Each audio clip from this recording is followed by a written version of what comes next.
Hi, boys and girls. My name is Maria Dismondy, and today's lesson, virtual Sunny Side homeschool lesson, was all about resilience. And the first thing I told boys and girls was that resilience, the definition of resilience, is that it is the ability to cope with and adapt to stress brought on by a difficult life event. Okay? And so resilience is actually a learned skill, which makes it a really good thing because you're not born with resilience, which means you can, if you're not very resilient and something is hard in your life and you tend to give up, you can get better at it. You don't have to feel sad because resilience is a learned skill. You can learn to get better at it. Life is kind of like a remote control, I taught everyone. In our remote control of life, we never would want to hit rewind on the bad stuff. You always want to hit rewind on the good stuff.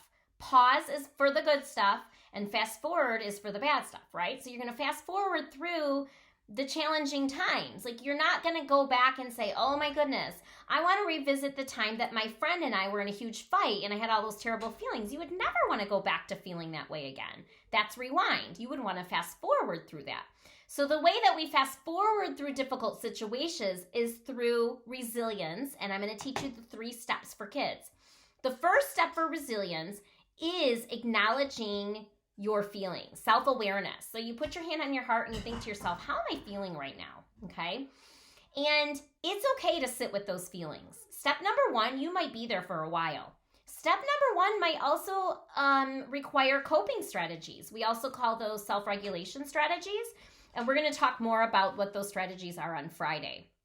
So step number 1 is awareness of how you're feeling, and you might need to sit there for a little while, okay?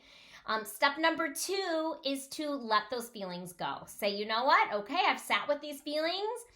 They're part of who I am, and now I'm just going to let it go. And so one of the things we did with our paper and pencil today was we wrote a list of all of the things that we are feeling disappointed about because of the shelter in place. So you know that we are in our homes. We are not going to school right now because we are trying to keep other people safe. We're trying to stop this virus and keep people safe. But that doesn't mean we can't be disappointed for missing out on really fun things. Like I mentioned, I had a work trip to Chicago and New York that had to be canceled. And my daughter's musical for her school had to be canceled. And the boys and girls worked so hard on that. And it's okay to be disappointed for certain things. It really is. So we sat with those feelings, we wrote them down, and then we let it go. And I put on Frozen's Let It Go for 30 seconds, and we ripped up those pieces of paper, we threw them around the room, and then I put on a 1-minute timer, and we picked up all those pieces for our families, and we put them in the garbage can, okay?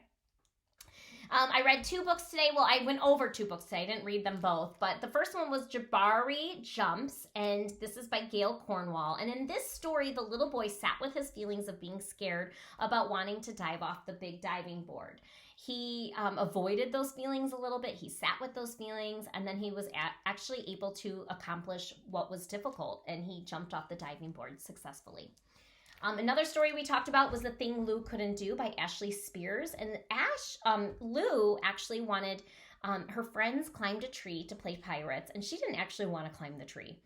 She wanted to play with her friends, and they weren't budging. They weren't moving from the tree. They were staying up there. And so she considered it, and in the end, she attempted to climb the tree, and it didn't work.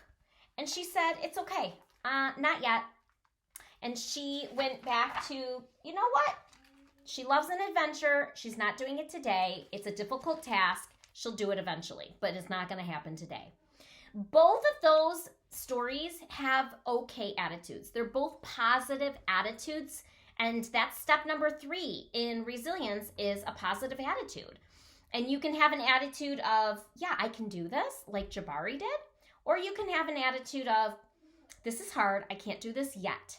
The word yet is magical because it says it might not happen today. It turns that frown upside down. It turns that negative, I'm not going to do it, into a positive. I'm not going to do it today, but I will do it soon. I will get there. So again, resilience, 3 steps: acknowledging self-awareness, acknowledging and sitting with your feelings. Number 2 is being able to let go of those feelings that are holding you back and, holding you back from being able to move on in a difficult situation. And number 3 is positivity, okay? And so I played a game. It's called the Cotton Ball Game. And the Cotton Ball Game is included in my new parenting book, Sunny Side Upbringing, that I can share with you. Oh, it's not in this room. And the game was challenging, and I wanted to share with kids how I was able to cope through the challenging game. It brought on some stress being able to play this game, but I coped, and I talked about how I was feeling as I did it, and I had a positive attitude.